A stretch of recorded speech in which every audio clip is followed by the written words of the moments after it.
Assalamualaikum warahmatullahi wabarakatuh. Salam sejahtera bagi kita semua. Innal hamdalillah nahmaduhu wa nasta'inuhu wa nastaghfiruhu wa na'udzu billahi min syururi anfusina wa min sayyiati a'malina. May yahdihillahu fala mudhillalah wa may yudlilhu fala hadiyalah. Asyhadu an la ilaha illallah wa asyhadu anna Muhammadar Rasulullah. Allahumma shalli ala sayyidina Muhammad wa ala alihi wa sahbihi ajmain amma ba'du. Yang terhormat Mr. Fajru selaku dosen pengampu kita mata kuliah Teori Education and Policy. Baik, kali ini saya akan memaparkan terkait UAS atau yang bisa dikatakan Final Examination. Di sini saya akan sedikit memberi statement saya terkait kebijakan pendidikan di masa ini. Kebijakan tersebut antara lain yang pertama yaitu tahun akademik 2020-2021 tetap dimulai pada tanggal 13 Juli 2020 atau tepatnya pada hari Senin ini. Ya. Saya sedikit akan memberikan pendapat saya, penguatan, kritik, masukan, dan argumentasi terkait statement yang pertama tersebut.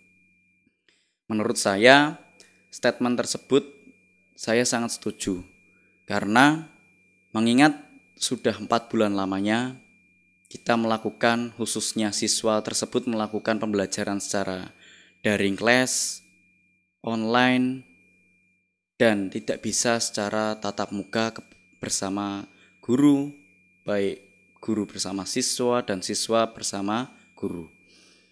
Nah, di situ saya sedikit memberi masukan, tetap dilaksanakan pembelajaran seperti semula, tetapi dengan catatan mengikuti protokoler kesehatan yang sudah disediakan dan yang sudah dipaparkan oleh Kementerian Kesehatan. Begitu. Terus terkait poin yang nomor 2, yaitu tentang zona hijau diperbolehkan untuk memulai pembelajaran new normal. Apa sih pendapat saya, penguatan saya, kritik, masukan, dan argumentasi saya terkait poin kedua tersebut? Terkait statement yang kedua tersebut, saya setuju karena melihat zona hijau insya Allah aman dan tidak terlalu beresiko. Ya. Memang sudah ada pembagian zonanya sendiri-sendiri. Ada yang zona hitam, yang paling beresiko, ada yang zona merah, zona oranye, zona kuning, dan yang paling rendah yaitu zona hijau. Nah, kalaupun zona hijau, dari saya pribadi, sekolah dilaksanakan seperti semula. Baik itu mengenai jumlah kapasitas siswa, tetap mengikuti protokoler kesehatan, jarak tetap 1,5 meter, tetap memakai masker, tetap fasilitas dari sekolah tetap menyediakan tempat pencucian tangan seperti hand sanitizer, tetap menjaga kebersihan, tetap menjaga kesehatan, itu yang paling pasti. Dan yang opini saya nomor 2 yaitu pihak sekolah bisa mengatur jadwal ataupun bisa merolling jadwal. Misal katakanlah absen nomor 1 sampai 20 ditempatkan pada jam kelas esok hari dan absen 21 sampai seterusnya bisa diletakkan di siang hari. Begitu menurut saya. Terus terkait statement yang nomor poin 3, di sini ada zona hitam, merah, oranye, dan kuning belajar dari rumah. Ya, saya sangat setuju terkait zona merah, hitam, oranye maupun kuning. Karena apa? Karena memang melihat rentan, melihat percepatan penularan pandemi ataupun virus corona tersebut memang sangat cepat. Kita tidak bisa memungkiri penularan cepat tersebut. Tetapi untuk masukan dari saya pribadi yaitu tetap melakukan protokoler kesehatan, tetap menjalankan cuci tangan, tetap memakai masker, dan kapasitas kelas tetap sesuai standar ya, yaitu maksimal 20 siswa. Misal itu ruangannya besar, tetapi kalaupun itu ruangannya kecil, bisa disesuaikan dengan ukuran ruangan dan bisa menyesuaikan social distancing, yaitu 1,5 meter. Begitu. Terus terkait argumen saya, mungkin tidak semua atau warga siswa dari zona merah belum tentu terkena COVID-19. Maka dari itu, tetap diadakan protokoler kesehatan seperti rapid test, seperti tes corona ya. Pihak sekolah menyediakan atau memfasilitasi.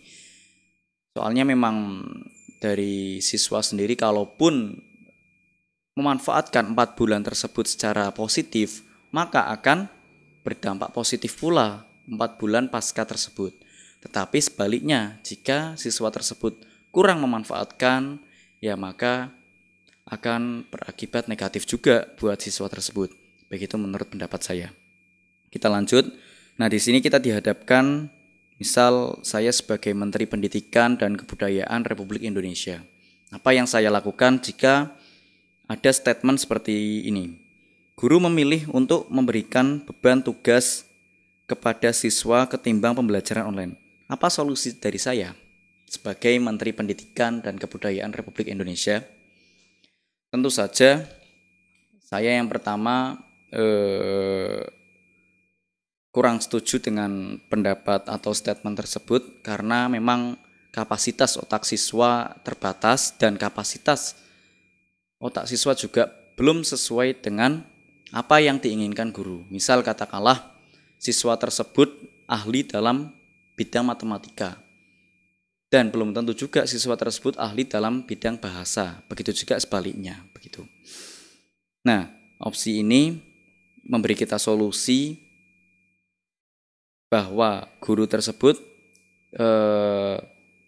tidak terlalu boleh membebankan tugas-tugas yang monoton, misal katakanlah, dan siswa tersebut juga harus sebaliknya tidak boleh dan dikurangi hal-hal yang menghambur-hamburkan waktu yang sepele dan menyita banyak waktu hanya untuk main-main saja. Mungkin dari saya sebagai Menteri Pendidikan, saran saya untuk siswa tetap menggunakan waktu sebaik mungkin, begitu. Terus di sini ada opini yang nomor 2, bagaimana kalau pembelajaran online berakibat beban pada orang tua siswa yang harus mengalokasikan uang pulsa kepada anak-anaknya untuk keperluan belajar. Bagaimana solusinya? Nah, di sini saya sedikit memberi gambaran atau kebijakan baru terkait bagaimana solusi ketika siswa tersebut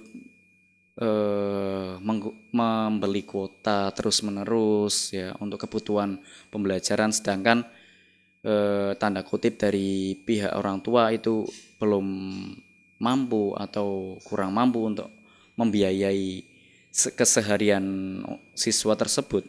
Nah, jadi mungkin dari saya pribadi sebagai menteri ingin bekerja sama dengan provider-provider ternama seperti provider jaringan telekomunikasi.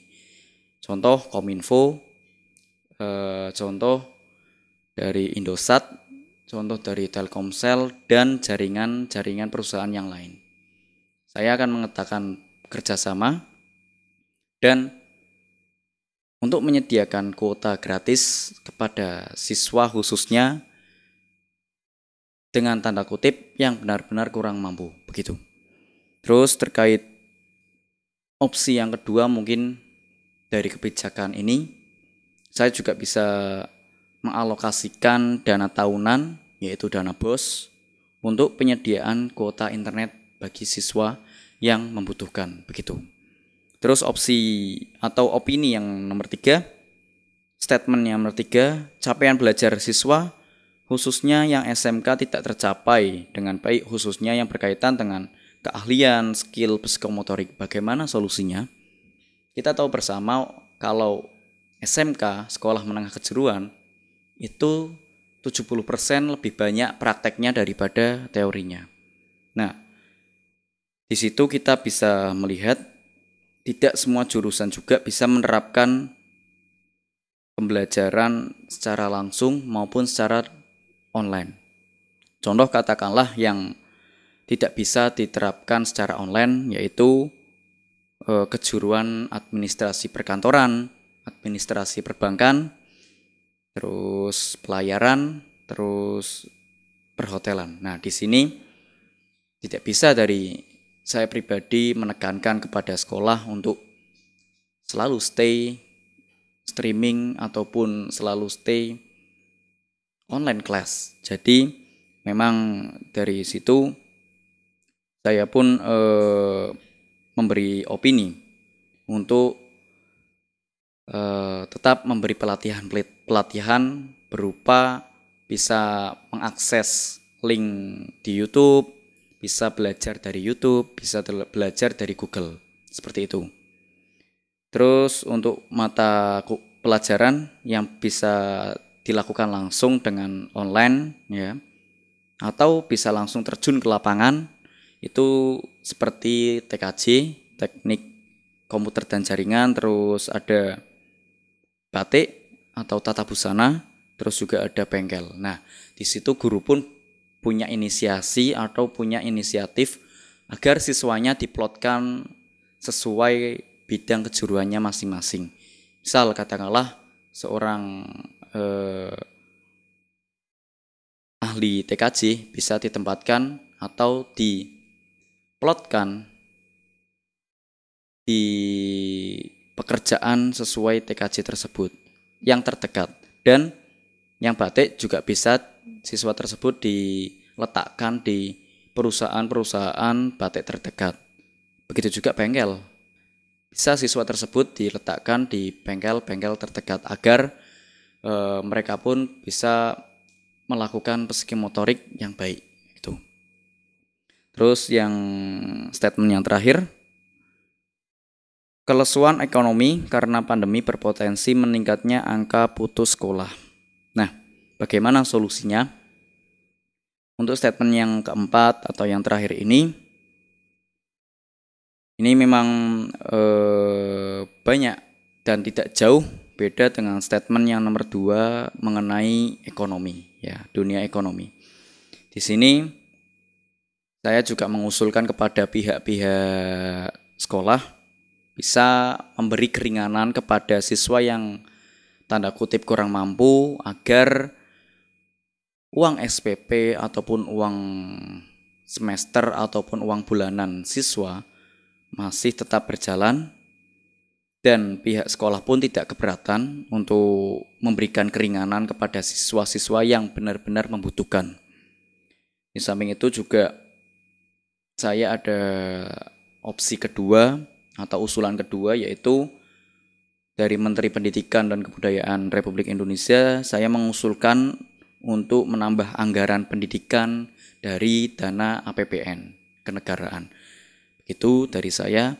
Jadi dari seluruh statement ini bisa kita simpulkan bahwa pendidikan pun tidak kalah pentingnya di negara Republik Indonesia ini, karena memang mencetak kader-kader yang unggul, kader-kader yang berprestasi membutuhkan proses, membutuhkan tenaga yang lebih, antara lain tenaga guru, tenaga tutor, dan tenaga ajar yang siap untuk mengabdi kepada Republik Indonesia ini.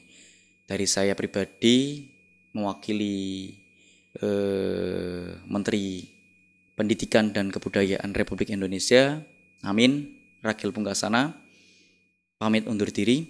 Sekian dan terima kasih. Apabila ada tutur kata yang tidak teratur dan perkataan yang tidak tertata, saya mohon maaf. Wallahu muwaffiq ila aqwamit thoriq. Wassalamualaikum warahmatullahi wabarakatuh.